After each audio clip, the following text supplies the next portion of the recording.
반갑습니다. 오늘은 대종경 교육품 32장 공부 함께 하겠습니다.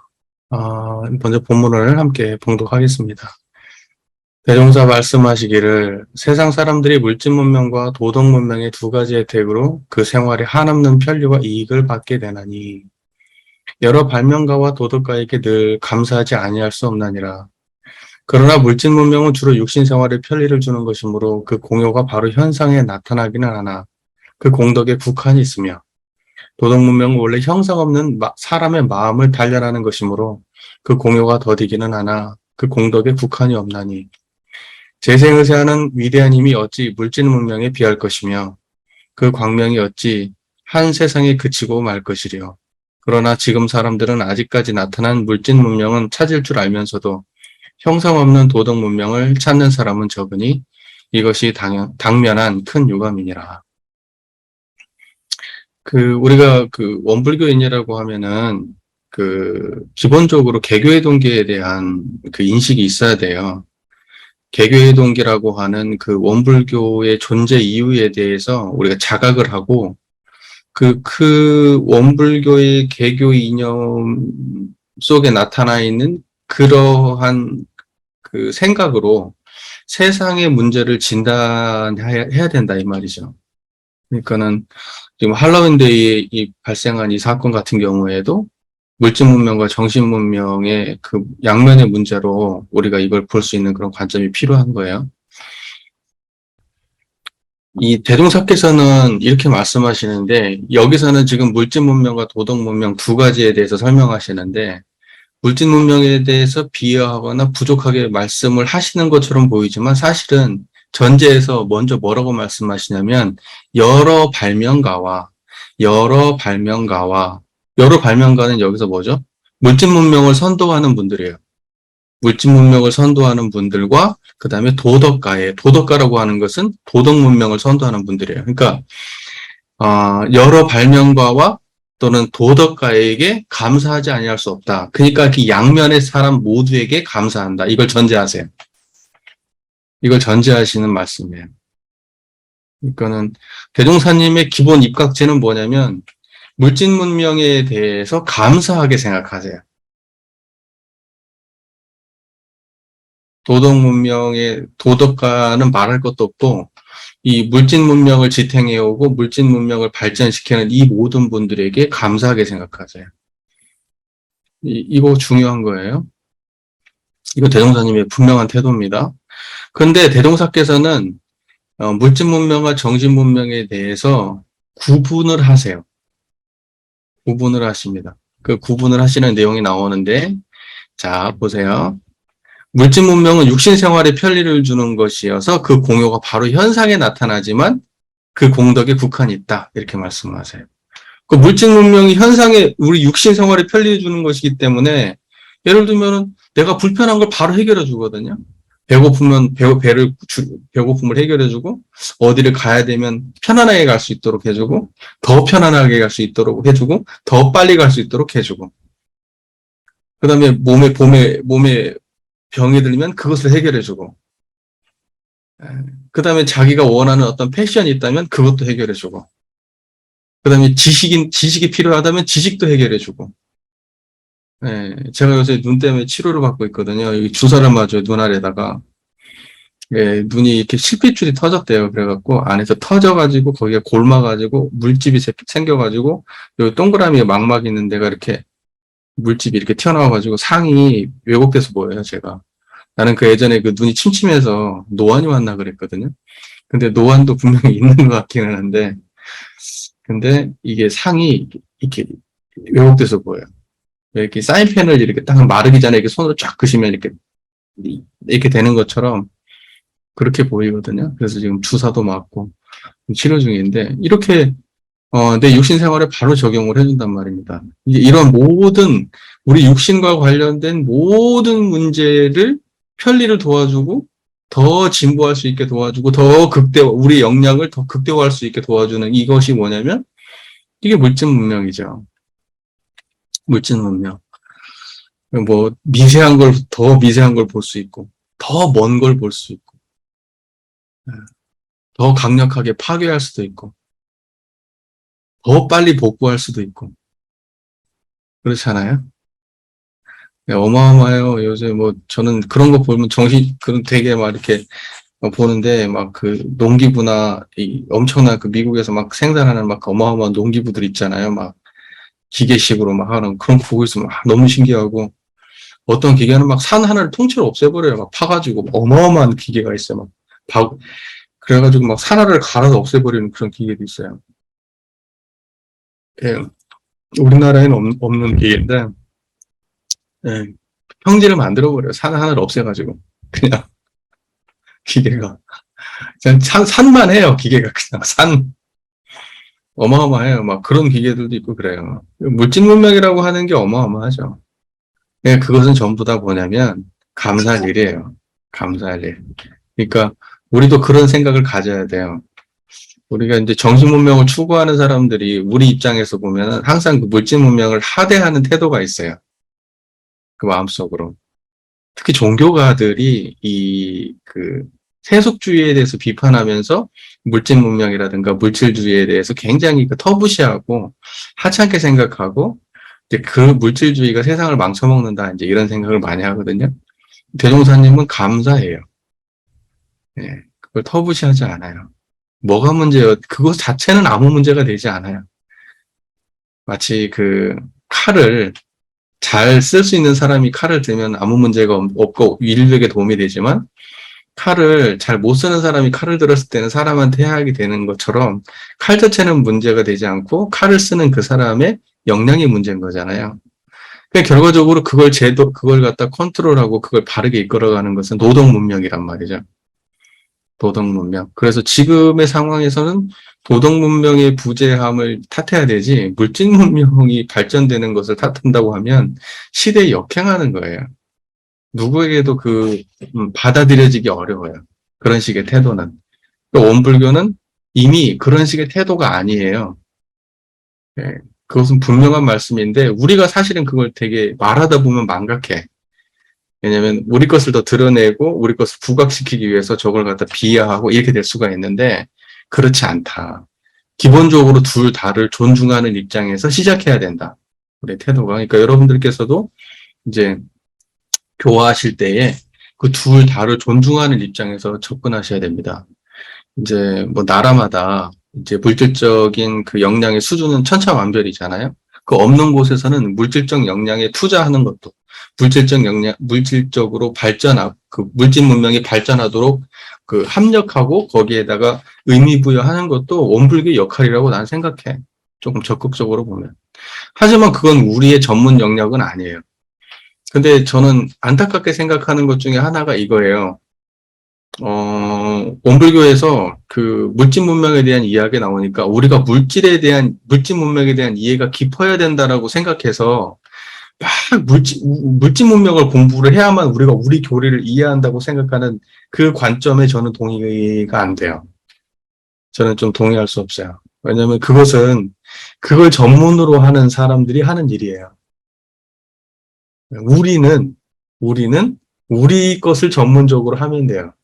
그지? 예를 들면 도덕가가 이 물질 문명에 대해서 부족하다고 해도 도덕가한테 부끄러운 일은 아니에요. 도덕가가 도덕가를 모르는 게 부끄러운 거죠. 근데 막상 이렇게 보면은 우리 건 잘 모르면서 물질 문명에만 더 치중해 있는 그러한 모습을 보인다고 느껴지기 때문에 제가 하는 말이에요. 그래서 물질 문명을 아는 것은 물질 문명에 대해서 이렇게 연마하고 하는 것이 우리 역할이 아니에요, 우리는 도덕 문명을 연마해야죠. 그래서 물질 문명을 선도하도록 해야죠. 그러니까는 그 역할 분담이 분명하게 있다는 것을 좀 자각했으면 좋겠어. 근다고 해서 저쪽에 뭐 아예 관심도 쏟지 말라 이런 의미는 아니고, 우리의 관심의 비중이 우리가 물질 문명과 도덕 문명을 두 개를 다 말한다고 해서 물질 문명과 도덕 문명을 두 개를 다 공부하라는 뜻은 아니라 이런 뜻이에요. 예, 물질 문명과 정신 문명을 다 말하지만 우리는 정신 문명을 중심으로 공부하고 물질 문명은 이해하는 정도로 좀 하면 되지. 막, 이거를 모르면 온불교를 모른다. 그러니까 물질 문명에 대한 이해가 없으면 온불교를 알 수 없다. 이렇게 나가는 것은 조금 저는 좀 동의가 안 되는 거죠. 근데 그러한 그 기류도 있어요. 우리 교단 안에는. 근데 저는 조금 거기에는 동의가 좀 잘 안 돼요. 예, 문외한이 되어야 된다는 뜻은 아니에요. 하지만 우리가 일단 이것이 더 중점적이고 이거에 대한 공부가 먼저 확충이 되고 난 이후에 나머지 이제 그 하면 되고, 아니 우리가 물리학을 자세히 알아야 돼요? 우리가 경제학을 알아야 돼요? 우리가 생물학을 알아야 돼요? 우리가 인공지능에 대해서 빠삭하게 알아야 돼요? 그거 몰라요. 전공자들도 자기 분야 이상은 다 모릅니다. 얼마나 그 방대한데요. 우리는 거기서 나와져 있는 것들을 소식으로 잘 접하고 잘 수용하고 그러면 돼요. 그리고 그걸 받아들였을 때, 어떤 문제가 있겠구나라고 도덕적 판단을 하면 돼요. 가치적 판단을.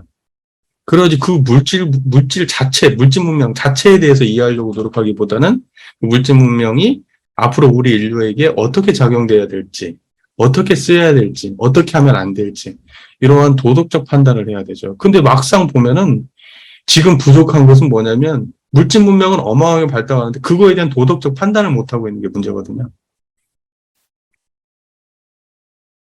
그럼에도 불구하고 우리 원불교에서조차 좀 그런 식으로 흘러가는 것은 주종이 조금 틀어질 수 있다. 이런 말씀을 미리 드리는 거예요. 자, 정리하자면 대종사님께서는 물질 문명에 대해서 감사하셨다. 도덕 문명은 말할 것도 없고. 그러니까 도덕가에 감사하는 그 태도는 뭐냐면 재불재성에 대한 존중감이 표현되어 있는 말이에요. 우리 교법의 총설에서 모든 제종교에 대한 우리 그 성자들에 대한 존중감이 있잖아요. 그거 똑같은 거예요. 도덕가에 대한 감사함의 표현은 모든 종교가에 대해서 존중하는 태도를 가지신 거예요. 그런 것들이 있었기 때문에 우리 인류가 이렇게, 그래도 정신 문명을 유지해왔다 이렇게 보신 것이고, 물질 문명에 대해서도 그대로 감사하셨어요. 그러니까 그 두 가지를 다 감사하셨지, 한쪽만 일방적으로 취하신 건 아니에요. 근데 대종사께서는 그 이후에 판단을 하세요. 주종과 본말과 이런 거에 대한 판단을 하세요. 자, 그러면 이제 그거에 대한 이야기인 거예요. 그래서 물질 문명이라고 하는 것은 바로 우리 삶, 우리 육군하고 관련된 거예요. 그러니까 공허가 바로 나타나기는 해. 하지만 그것이 국한이 없는 게 아니에요. 그 공덕은 반드시 국한이 있어요. 예를 들면은 내가 자동차를 갖다가 얻었어요. 그러면 내가 어딘가에 빠르게 이동할 수 있지만 내가 그 자동차를 가지고 요리하는 데 쓸 수는 없어요. 내가 좋은 칼을 얻어가지고 요리하는 데는 잘 쓸 수 있지만 내가 공부하는 데는 상관이 없어요. 무슨 말인지 이해되죠? 그 물질 문명이라고 하는 것은 그렇게 딱딱딱 자기 쓰임새가 있는 거예요. 자기 쓰임새가. 자기 쓰임새가 정해져 있는 것은 자기 한계를 가지고 있는 거예요. 하지만 생각해 보세요. 칼을 쓰든 자동차를 사용하든 연필을 굴리든 그 모든 것은 다 무엇이 들어서 하냐면 형상 없는 마음이 들어서 해요. 형상 없는 마음이 들어서 해요. 그래서 이 형상 없는 우리가 쉽게 단련이 안 돼요. 형상 없는 마음 단련은 쉽지 않아요. 물질 문명이라고 하는 건 노력하면 바로 주어져요. 내가 일한 만큼 돈을 탁탁 받아요. 물론 그런다고 해서 뭐 한계 없이 다 벌 수 있는 건 아니지만 그 다음에 돈 주면 바로 필요한 걸 살 수 있어요. 핸드폰이 필요하다 그러면 돈 주면 사면 돼요. 그럼 바로 딱딱 얻을 수 있어요. 내가 필요한 건. 근데 마음이라고 하는 것은 나는 탐심이 없어져야지. 그럼 없어지는 게 아니에요. 나를 사랑하는 마음을 이제부터는 내가 사랑하는 마음 때문에 괴로우니까 사랑하는 마음을 내려놔야지. 내려놓을 수 있는 게 아니에요. 번뇌가 많아서 괴로우니까 번뇌를 없애야지. 없앨 수 있는 게 아니에요. 이 육체의 문제는 이렇게 내가 원하면 내가 탁탁탁 얻을 수 있지만 우리의 이 형상 없는 마음의 문제는 간단치 않아요. 시간이 아주 더뎌요. 하지만 이 마음이 어느 정도 잘 확충이 돼서 정신문명, 도덕문명이 어느 정도 확충이 된다면 이 마음을 가지고 사람을 대할 때, 물건을 대할 때, 무슨 아까는 요리 칼을 대하거나 자동차를 대할 때 달라진다고요. 그 모든 게. 그러니까 이 한마음이 그 모든 물질 문명을 모든 물질 문명을 대하는 것은 이 형상 없는 한마음이고, 이 형상 없는 한마음은 모든 물질 문명을 대함에 있어서 걸림이 없어요. 말할 때, 볼 때, 들을 때, 육군을 쓰는 어느 순간에도 이 형상 없는 한마음이 들어서 하거든요.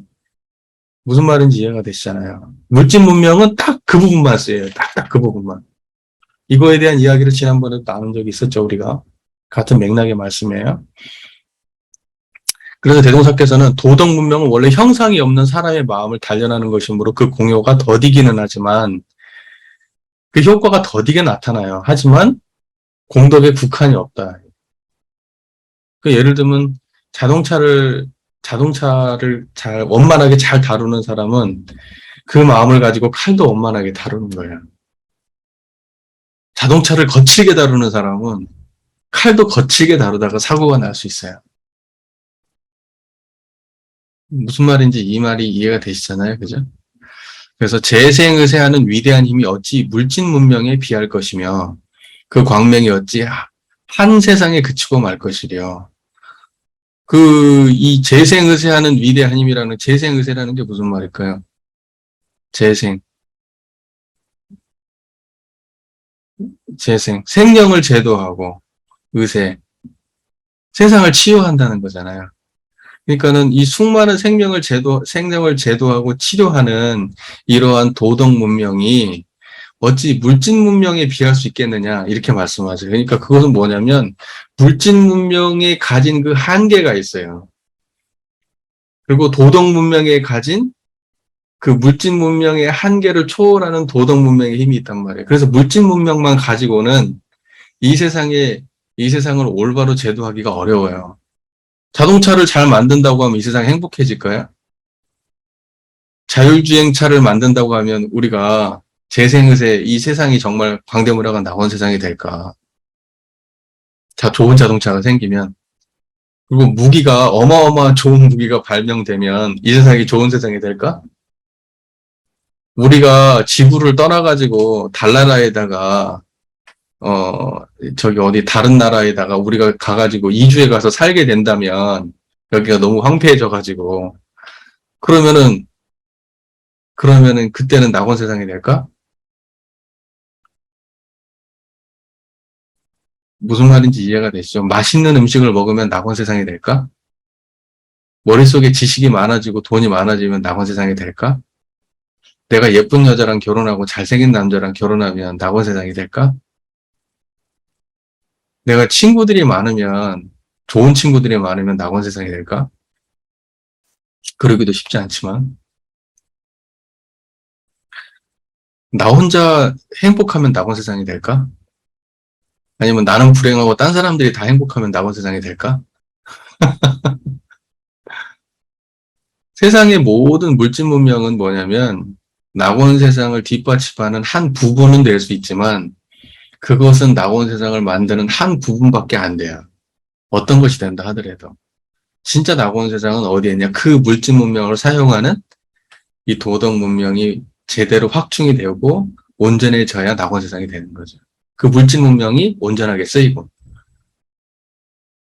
마음의 문제가 해결이 안 된 사람이 칼을 들으면 사람을 죽인단 말입니다. 근데 마음이 바른 사람이 칼을 들면 수많은 사람을 먹일 수 있어요. 바로 그 지점이에요. 그 물질 문명이 가진 한계라는 거예요, 그게. 자, 그래서 대동사께서는 기본적으로 물질 문명과 정신 문명 둘 다를 존중하시지만 물질 문명이 더 근본적이고 더 보편적이고 하다는 것을 말씀하세요. 이해가 잘 되시죠? 근데 이제 대동사께서 먼저 둘 다를 존중했다라고 하는 그 태도는 놓아버리고 항상 뒤에 것만 수용하거든요, 우리가. 이제 그 태도는 조금 바꿀 필요가 있다. 그래서 대동사님께서는 지금 사람들은 아직까지 나타난 물질 문명을 찾은 줄 알면서도 형상 없는 도덕 문명을 찾는 사람이 적으니 이것이 당면한 큰 유감이니라. 지금 현재는 분명한 것은 앞으로 지금 있는 우리가 살고 있는 시대도, 물질 문명의 사람들이 물질은 찾죠. 좋은 차를 찾고, 좋은 집은 찾고, 좋은 인연도 찾고, 좋은 지식도 찾고, 다 물질 문명은 찾아요. 하지만 도덕 문명에는 관심이 없어요. 갈수록 더 그래요.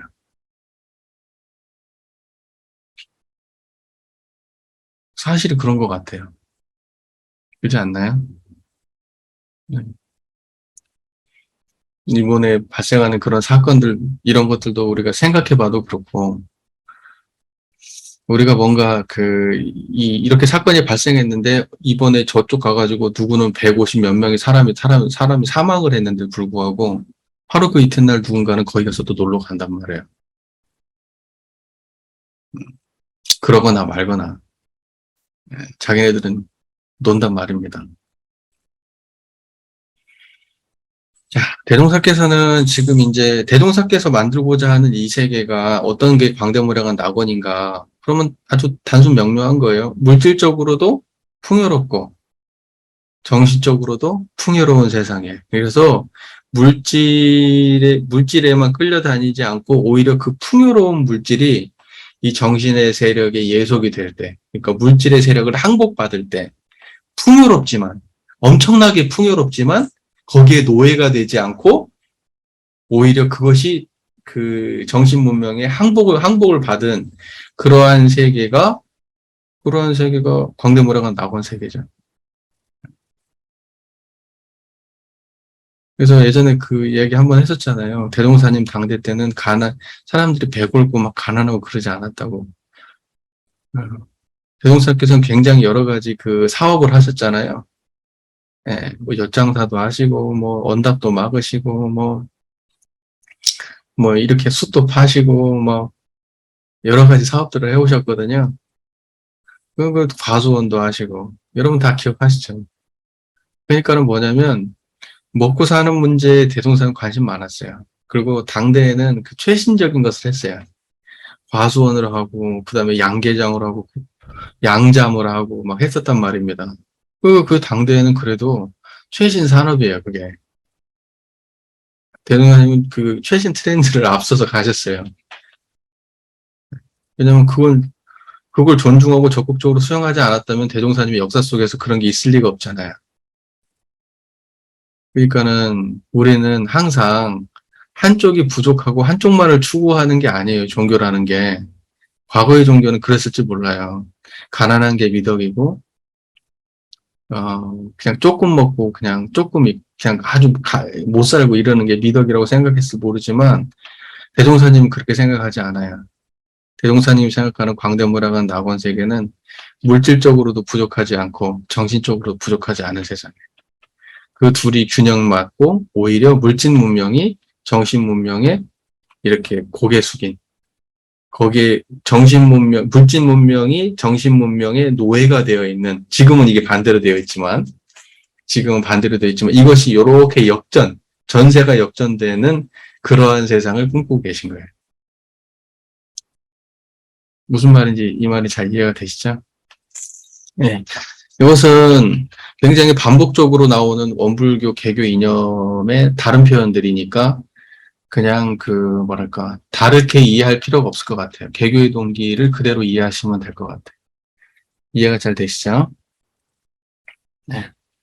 그래서 이제 우리가 이러한 그 물질 문명과 정신 문명의 두 가지 혜택을 이야기할 때 그 정신 문명 그렇게 얘기하면 우리는 바로 여기서 떠올려야 될 것이 청정한 이론상의 자리죠. 그래서 물질 문명을 항복받고 모든 물질이 바로 여기서부터 일어나고 모든 물질 문명에 물들지 않고 모든 물질 문명을 선용할 수 있는 그 힘을 가진 이 온전한 정신의 자리, 이것이 도덕 문명의 핵심이다. 이제 이것을 우리가 자각하면 될 것 같아요. 그리고 이제 원불교에서 얘기하는 도덕 문명은 이론상과 사안사 상업발조다. 여기까지 가시면 돼요. 이론상을 신앙의 대상과 수행의 표본으로 모시고 사안사 상업발조를 신앙과 수행의 강령으로 모신 바로 이것이 원불교가 말하는 도덕 문명이에요. 깔끔하죠? 네. 도덕문명 하니까 복잡할 거 없어요.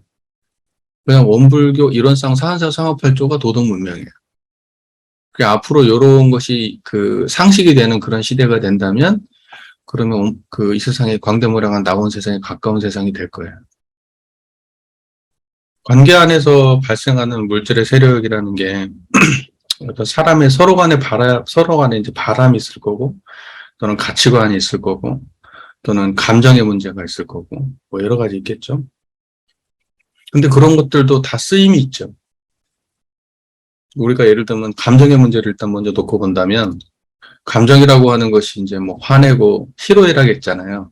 기쁘고 뭐 성내고 슬프고 뭐 이런 거 있잖아요. 이제 그런 감정이 있는데 그 감정은 딱 그때 쓰이잖아요. 예를 들면 기쁜 감정이 이번에 뭐 할로윈 축제 때 발생한 사건으로 인해서 근데 그 기쁜 감정이 나오면 안 되잖아요. 그때는 딱 그 상황에서만 쓰이잖아요. 그러니까 감정이라는 것도 딱 그때만 쓰이는 거예요. 그리고 그 감정이라는 게 좀 기쁜 감정이 유지된다 그러면 조증이죠. 슬픈 감정이 유지되면 뭐야 이제 그 우울증이죠. 그래가지고 그것이 심각하잖아요. 그 한쪽으로만 치우친다고 하면 사람이. 그러니까 그 감정이라는 것도 그때 맞게만 딱 쓰이고 마는 거죠. 그것을 보편적으로 감정이 그 유지되거나 보편적인 게 아니에요. 감정이라는 것도 상대적인 거고 딱 그때 쓰임만 있는 거죠.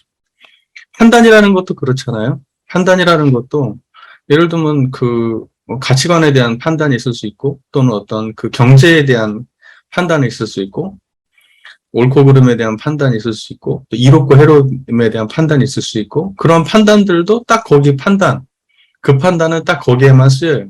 예를 들면 그렇지 않나요, 여러분?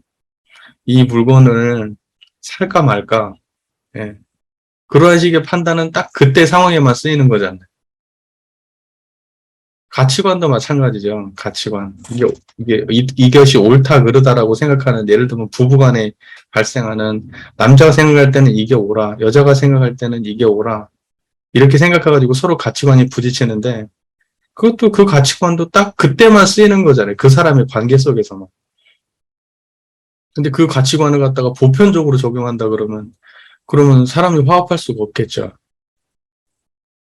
문제는 뭐냐면 그 가치관이 됐든 그 감정이 됐든 그 이롭고 해로운 합리적인 판단이 됐든 그 모든 것을 쓰는 것은 온전한 정신의 자리에서 쓰여져야 되는 거죠. 그러니까 그 모든 것을 관통하고 있는 그것이 도덕 문명이고 그 도덕 문명의 지배를 받고 있는 물질 문명이라고 하는 감정과 판단과 가치의 문제는 그것은 한계가 있는 거죠. 상황과 쓰임의 한계가. 그리고 우리가 그 인간관계에서 문제가 발생하잖아요. 그러면 우리가 그때 그 공부를 해야 되잖아요. 그러니까 저는 이렇게 했으면 좋겠어요. 공부라고 하는 것을 굉장히 뭐랄까, 어, 중요하게 생각했으면 좋겠어요. 공부인이 되셔야 그 문제를 해결할 수 있다. 인간관계의 문제는. 예를 들면 그 사람을 계속 만나야 되잖아요. 안 보고 살 수 없잖아요. 계속 만나야 된다면 그 만날 때마다 청정한 자리를 유지하는 노력을 해보는 거예요. 가치관에 끌리지 않는 자리를 유지해보는 거예요. 나의 판단이 중지된 자리, 또는 타인의 행동이나 타인의 말에 내가 흔들리지 않는 자리, 그걸 유지해보는 거예요. 내가 그러한 노력을 해봐야, 그래야 나도 역량이 커지고 내 역량이 커지면 그 문제도 해결할 길이 보일 거예요. 근데 내가 그 역량이 커지면 타인도 나의 영향권 안에 들어오면 타인의 생각이 바뀔 수도 있어요. 그게 쉬운 일은 물론 아니고 아주 어려운 일이겠지만, 결국은 그 모든 것들은 그 마음의 문제하고 무관하지 않기 때문에 일단은 내가 건드릴 수 있는 역할은 저 사람을 바꾸는 일이 아니라 내가 나의 마음을 바꾸는 일이죠. 이건 내가 할 수 있잖아요. 저 사람의 마음은 내가 어떻게 안 되니까.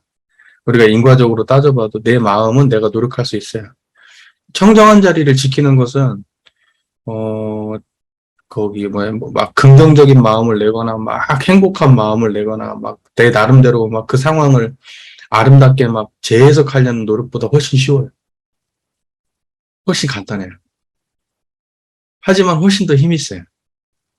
그러니까는 이제 누군가와 이렇게 뭐 상담을 하는 과정에서 해결되지 않는 그 관계의 문제가 있다면 그 상대방과 그 상대방으로 인해서 발생되는 그런 수많은 감정과 판단의 이 물질의 세력들에 흔들리지 않는 그 분별성과 주착심이 없는 그 마음의 자리를 그 상황에서 놓치지 않고 끝까지 유지해 보려는 노력.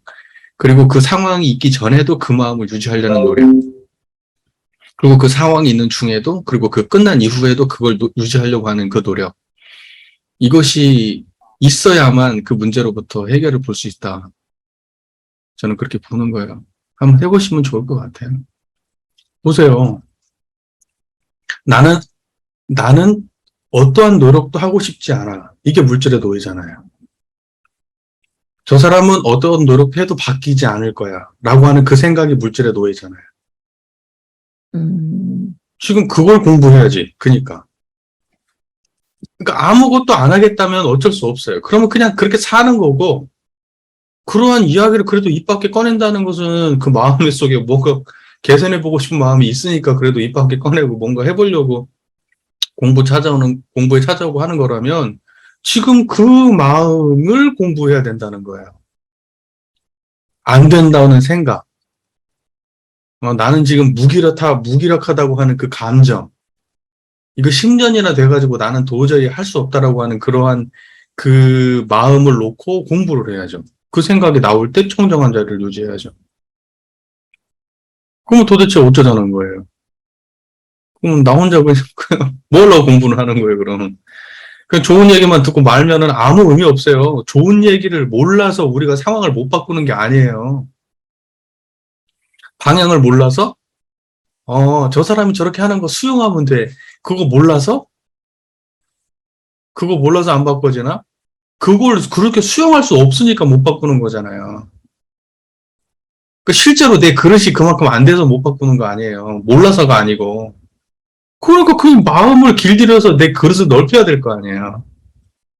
그런데 그냥 무기력하다. 그럼 그 마음을 공부해야지.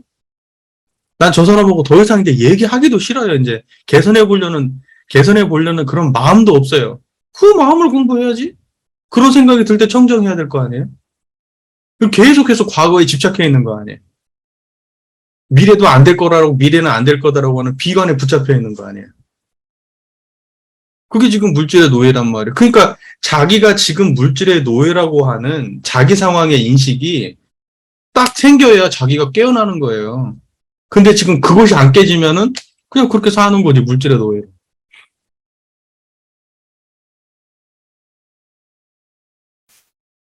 그래서 내가 우리 이제 교도님들하고 공부할 때도 그런 말씀 드리거든요. 공부를 하다가 공부가 잘 안 돼요. 그래서 마음이 어때요? 괴로워요. 그럼 그때는 어떻게 해요? 괴로운 그 마음을 공부하세요. 하다가 잘 안 돼가지고 나는 이거밖에 안 되는가 보다 하고 자꾸 그런 생각이 좌절감이 들어요. 현해상이 나요. 그럼 그 마음을 공부하세요. 그 마음이 날 때 청정히 하라고. 그리고 대부분 보면은 이래요. 공부한다고 하시는 분들이 좋은 거에서 싫은 거에서 좋은 거에서 싫은 것으로 옮겨 다녀요. 그래서 좋은 것이 있을 때는 공부가 되는 상태고, 싫은 상황이 되면 공부가 안 되는 상황이라고 생각을 하는데, 좋은 상황에서도 공부가 있어야 되고, 싫은 상황에서도 공부가 있어야 되잖아요. 우리 다들 아시잖아요. 그런다고 한다면은, 그 남편이라는 경계가 있기 전에도 청정해야지. 그 청정함을 모르는데 어떻게 남편이 만났을 때 청정하냐고. 그러니까 청정한 자리를 자각해야 돼요, 먼저. 그게 안 되면 공부 안 돼요. 계속 생각 사이를 옮겨 다닐 뿐이야. 관계가 조금 나으면 좀 괜찮았다가, 안 좋으면 또 안 좋았다가, 나으면 좀 괜찮았다가, 안 좋으면 또 안 좋았다가. 그렇게 생멸경계를 왔다 갔다 하는 것 뿐이지. 그 모든 좋고 안 좋고의 생멸경계에 물들지 않는 청정한 자리를 모르는 거 아니야. 그러니까 물질이라고 하는 것은 내가 지금 무언가 되고자 하는 아름다운 모습 속을 상상하고 그것이 되지 않은 지금의 모습하고 비교해가지고, 아, 나는 내가 생각했던 그 모습이 나는 아니야라고 생각할 때, 좋은 모습을 상상하는 그 모습도 물질의 노예라고요.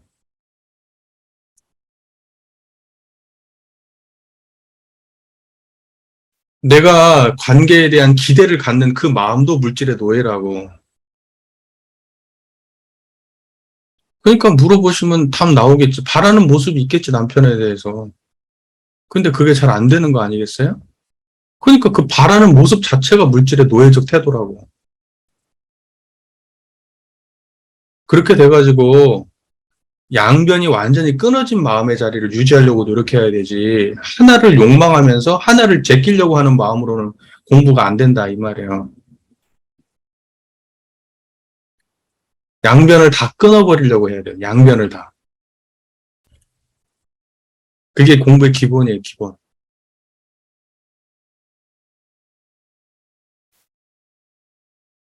내가 바라는 모습을 만들어 놓고 그 나머지 것을 제거한다. 그러면 내가 바라는 모습이 나올 것이다. 이게 물질의 노예라고. 나의 바라는 모습이 제거되어야 돼. 나는 남편과 관계를 행복함을 되찾겠다라는 생각도 없어야 돼. 그게 근본 그릇을 키우는 일이에요. 그냥 청정함을 유지하라고요. 청정함을. 이건 어떠한 가치도 아니야. 이건 어떤 훌륭한 가치를 위해서 노력하는 게 아니라고요. 그냥 뭘 담으려고 하는 것도 아니에요. 뭘 비우려고 하는 것도 아니야. 그냥 청정함을 유지하는 거야. 그냥. 여기 무슨 가치가 있어요? 청정함을 유지하는데. 그건 해볼 수 있잖아요. 남편하고 뭐 잘하고 말고 이거 하려고 하지 마시라고. 그냥 청정함을 유지하시라고. 그걸 해보라고 하세요. 일상에서 계속. 하루에 한 번 갖고는 택도 없어요. 그 정도 마음 가지고 공부하려고 하면은, 참, 우리가 그런 말 많이 하지. 하루에 한쪽이라도, 하루에 한쪽도 못 읽으면 손바닥이라도 경전에도 한 번 올리고, 우리가 신고만 안 빼놓고 해도 다 그런 말씀 많이 하죠. 근데 그 정도 갖고는 안 돼요. 그 정도 갖고는 택도 안 돼요. 하루 왼종일 청정한 자리를 챙기려고 노력하셔야 된다고 말씀하셔야 돼요. 올 때 차 타고 왔다가 차 타고 갈 때 그때도 계속 챙기고 밥 먹을 때도 챙기고 화장실 갈 때도 챙기고 뭐 밖에서 청소할 때 풀 맬 때 사람들하고 이 대화하고 일상적인 모든 순간에 청정한 자리를 챙기려고 노력해야 그게 그래야 효과가 나오는 거지. 하루에 한 번, 그냥 한 번이라도 챙겨보세요. 안 돼요. 하루에 한 번 챙기는 노력 갖고는. 제가 분명히 말씀드려요. 사람 마음이라고 하는 것이 이 형성 없는 허공자, 물질 문명아 말씀드렸잖아요. 그냥 뭐 생각을 바꾸는 건 쉽다니까? 아무것도 아니야. 생각 바꾸는 건. 정보가 바뀌면 생각도 바뀌어요. 예전에 저놈이 나한테 나쁜 말을 했어. 내가 굉장히 그 오해를 하고 되게 싫어했는데 어느 순간 만나가지고 얘기를 해보니까 저놈이 그런 말을 한 게 아니고 내가 오해한 거였네? 그러면 그 한순간에 바뀌어. 한순간에. 물질의 세력은 인풋이 바뀌면 아웃풋이 그냥 바뀌는 거예요. 정보가 달라지면 그냥 내용도 바뀌어요. 그게 물질의 세력이에요. 감정도 마찬가지예요. 막 화났는데 저 사람이 갑자기 막 꽃을 사고 정말 미안하다고 하는데 눈물을 흘리면 한순간에 마음이 바뀌어. 감정이. 그런 게 원래 물질의 세력이에요. 그게 특징이에요.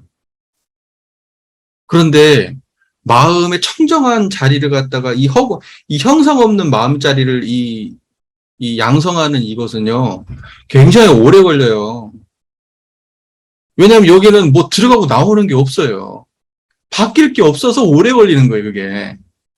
나는 항상 여기에는 관심이 없었고 막 변하는 세계만 관심이 있다가 갑자기 청정한 자리를 갖다가 양성하려고 하니까 알았다 한들 그게 양성이 돼요. 일상에서 자꾸 생멸하는 대로 쉽게 끌려가 버린단 말이에요. 그러니까 그런 분한테 무슨 하루에 한 번 찔끔찔끔 0.1초, 0.2초 챙기는 거 가지고 뭔 그게 도움이 돼요. 당신의 삶을 진짜 바꾸고 싶다면 그 모든 경계로부터 자유로운 마음의 상태를 삶 속에서 굉장히 오랫동안 유지하는 연습을 하셔야만 그게 됩니다. 라고 말씀하세요. 그리고 그게 안 될 거면 그냥 와가지고 기분 좋은 얘기나 좀 나누고 푸념이나 좀 하고 가지 실제로 바뀔 거 기대할 수 없다고 분명하게 말씀을 해주세요.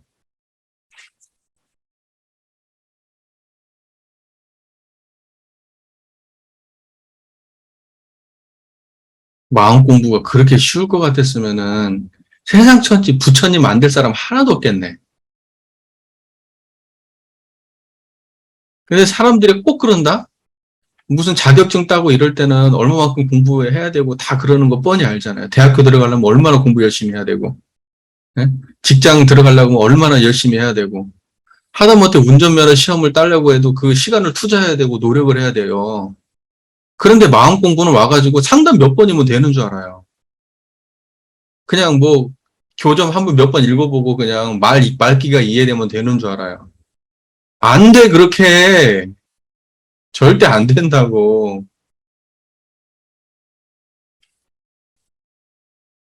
그 무슨 말인지 이해가 되시잖아요. 그러니까 사람이 인간관계 하나를 계산할 때 청정한 마음자리를 갖다가 유지하는 게 기본이지만 시비 이해를 평소에 어떻게 시비를 판단하고 살았는지 그거에 대한 관념도 바뀌어야 되고요. 내가 옳고 그름에 대한 판단, 이롭고 해롬에 대한 판단 이런 것들도 바뀌어야 되고 정의불의에 대한 판단도 바뀌어야 돼. 그래야만 사람이 인간관계 하나가 해결되는 거예요. 나는 저 사람하고 이제 벌써 이 정도 됐는데 나는 진짜 바꾸고 싶은 마음도 없어요. 그럼 어쩌자는 거야. 아무것도 안 되지. 그 정도의 마음가짐으로는 아무것도 못 바꾸죠. 제일 힘든 게 제일 가까운 사이에서 정말 오랫동안 묵은 그 해결되지 않은 문제예요. 상대방이 일방적으로 나쁜 사람이라면 정말 객관적으로 따졌을 때 진짜 일방적으로 나쁜 놈이야. 저놈은 10명을 대하면 10명을 다 기분 나쁘게 하는 사람이야. 그러면 이혼하셔야지. 내가 감당할 수 없다면. 근데 저 사람이 10명을 대하는데 10명 중에서 기분 나쁜 사람 나 하나밖에 없어.